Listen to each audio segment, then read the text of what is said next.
नमस्ते, आदाब, सत श्री अकाल। मैं आपका होस्ट अफरोज कुरैशी और आप देख रहे हैं प्रगति न्यूज सबसे आगे। जम्मू कश्मीर नेशनल कॉन्फ्रेंस के सदर डॉक्टर फारूक अब्दुल्ला ने चारशंबे के रोज कहा कि अवाम को इस वक्त जिन सख्त तरीन चैलेंजों का सामना है, इसके लिए नेशनल कॉन्फ्रेंस की मजबूती इंतहाई जरूरी है। इन्होंने कहा कि जम्मू कश्मीर में जारी जुल्म सितम और नाइंसाफी का खिला खमा करने के लिए इत्तेहाद व इत्तेफाक लाजमी है और हमें आपसी शिकवे और शिकायत भी बालाए ताक रखते हुए आपसी सफों को मजबूत करना होगा।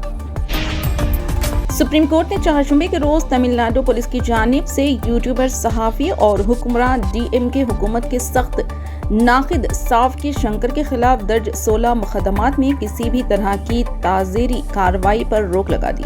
चीफ जस्टिस डीवाई चंद्रचूड़ और जस्टिस जेबी पाद्रीवाला और मनोज मिश्रा की बेंच ने मुतालिका फरीकों के दलाइल सुनने के बाद ये हुक्म जारी किया।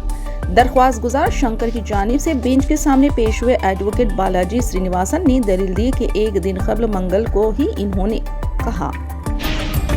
सुप्रीम कोर्ट ने दिल्ली एक्साइज पॉलिसी मुबैना घोटाला केस में मरकजी तफ्तीशी ब्यूरो की तरफ से की गई गिरफ्तारी की कानूनी हैसियत को चैलेंज करने वाली और इसी मुकदमे में वजीर आला अरविंद केजरीवाल की जमानत की 2 अलग अलग अर्जियों पर चारशंबे को नोटिस जारी किया और वजीर आला केजरीवाल ने दिल्ली हाई कोर्ट की जानिब से 5 अगस्त को अपनी दरख्वास्त को मुस्तरद किए जाने के बाद सुप्रीम कोर्ट से रुजू किया। जस्टिस सूर्यकांत और जस्टिस अजुल भुवियान की बेंच ने इनकी दरख्वास्तों पर मुतालिका फरीकों के दलाइल सुनने के बाद सीबीआई को दोनों दरख्वास्तों पर अपना मौक़िफ़ पेश करने की हिदायत दी और कहा कि वो इस मामले की अगली समाअत 23 अगस्त को करेगी।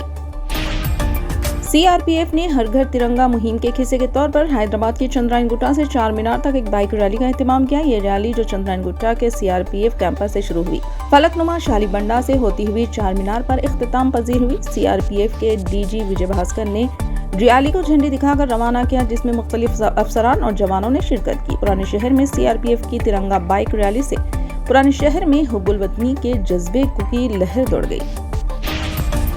एमआईएम के सरबराह असदुद्दीन ओवैसी ने उत्तर प्रदेश के वजीर आला योगी आदित्यनाथ के आइंदा ज़िमनी इंतखाबात के दौरान यादव और मुस्लिम अफसरान की तैनाती न करने के बयान पर रद्द-ए-अमल ज़ाहिर करते हुए कहा कि यूपी के वजीर आला के इस बयान से जाहिर होता है कि वो आज़ादाना और मुनसिफाना ज़िमनी इंतखाबात नहीं चाहते।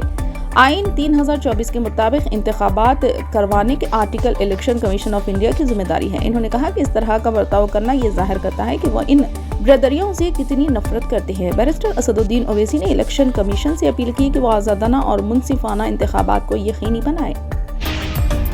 चीफ मिनिस्टर तेलंगाना रेवंत रेड्डी गैर मुल्की दौरे के बाद अपनी टीम के साथ हैदराबाद वापस आ गए। रियासती दारुल हुकूमत में शमशाबाद एयरपोर्ट पर कांग्रेस के लीडरों और हामियों ने इनका शानदार इस्तकबाल किया, जिन्होंने इनको शाल और गुलदस्ते पेश किए। वजीर आला कार में ठहर कर अपनी हामियों और कांग्रेस के लीडरों को हाथ हिलाकर जवाब दे रहे थे। अपने 10 रोजा दौरे अमेरिका और जनूबी कोरिया के दौरान वजीर आला ने सरमायाकारी को राग़िब करने के इक़दाम किए। इन्होंने अपने 2 ममालिक के दौरे के नताइज पर इत्मीनान का इजहार करते हुए कहा कि इन्होंने दुनिया के सामने नए तेलंगाना रियासत को मौसर तरीके से पेश किया। रेड्डी ने तेलंगाना को मुस्तक़बिल की रियासत करार दिया और इस दौरे के दौरान हासिल होने सरमायाकारी को नुमाया किया। इस टीम के ने जुमला 31,532 करोड़ रुपए की सरमायाकारी और 30,750 नई मुलाजिमतों के वादे किए।